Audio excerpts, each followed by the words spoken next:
Hi everyone, it's Sloan, and today I wanted to talk to you guys about how you can be an academic weapon in high school. Because I think that a lot of people forget that you can try hard and succeed in school without that being your entire life. I mean, as you guys know, I've spent a lot of time the past 4 years growing this community online, among a bajillion other outside of school things. I've also received all A's, all 5s on APs, 1580 SAT, etc. It's all about balance and finding out what you are good at and applying that to your academics. I'm a very creative, sort of artistic person who learns a lot better whenever I'm actually invested in a story rather than just remembering facts. But I realized that this weakness was actually a strength that I could just leverage to my advantage depending on how I studied. Okay, sorry, we just fast forwarded 7 steps in the makeup process because I started talking to my parents. But the different ways that I studied were very unconventional. I don't think I've ever pulled out a flashcard ever, which is probably bad. Instead, I turned pretty much all of my content into either a song, a fanfic, or a person. Yes. So, for example, let's take math and science. Those more maybe logical subjects, you might call them. Every science concept has been compared to a person. Maybe it's some type of organism that latches on to another.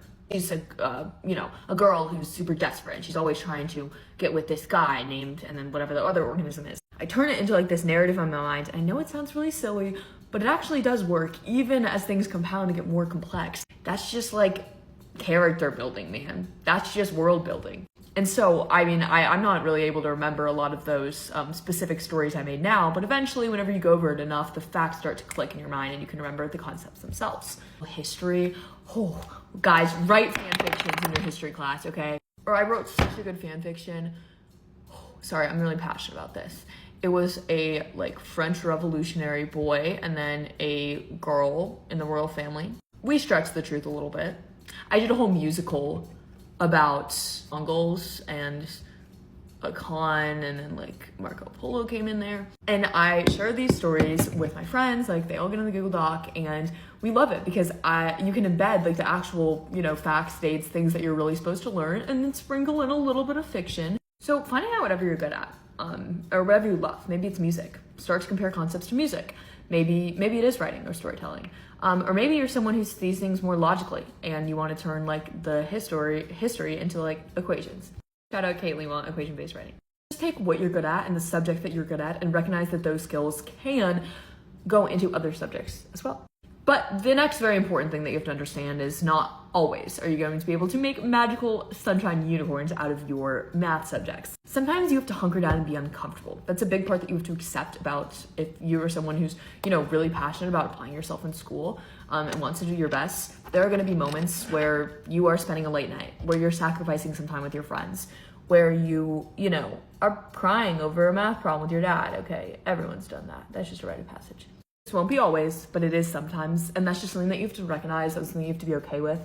And also you can realize that a lot of these frustrating moments could actually be incredibly rewarding whenever you finally understand something, or whenever all of your hard work pays off to a beautiful essay or a good result. Or maybe you just prove to yourself that you have the ability to hunker down and work hard when things get difficult. That is such an important skill to have for the rest of your life in many different situations, and it's really exciting whenever you prove to yourself that you're capable of doing that. The final thing I want to tell you guys, you should never be afraid to ask for help from someone who is doing better than you at something. I literally do this all the time. Maybe maybe you can ask your teacher for help directly, that's awesome. Or maybe, there's a kid in your class who absolutely is crushing calculus. Just ask for his help. Worst case scenario, he says no, and that's kind of sad, and he'll probably feel guilty. But they'll probably say yes and actually support you and help explain something to you that you can understand. Utilize all of your resources, not just your friends, YouTube videos. Gosh, YouTube videos have saved me. That's literally the number one way I study for my SAT. Different YouTube videos or practice tests or, review packets. There are lots of resources online that are free and are accessible. Khan Academy, Albert, etc. You really should be utilizing these resources, especially if you find yourself in the really unfortunate situation where maybe you have a teacher who, isn't available to help you a lot, or, maybe you find yourself just needing extra help. Don't be afraid to ask for it, really. Even the most intelligent, hardworking people ask for help, especially them. So yes, I love you guys all so much, and I truly believe that there's nothing embarrassing about trying hard in school and putting your best foot forward, even if, that's not like your life, even if you don't necessarily care so much about the caliber of college that you were going to. It's still a really good way, again, to prove to yourself that you can work hard and you can apply yourself, no matter what it is. So good luck, guys. Do your homework. Love you.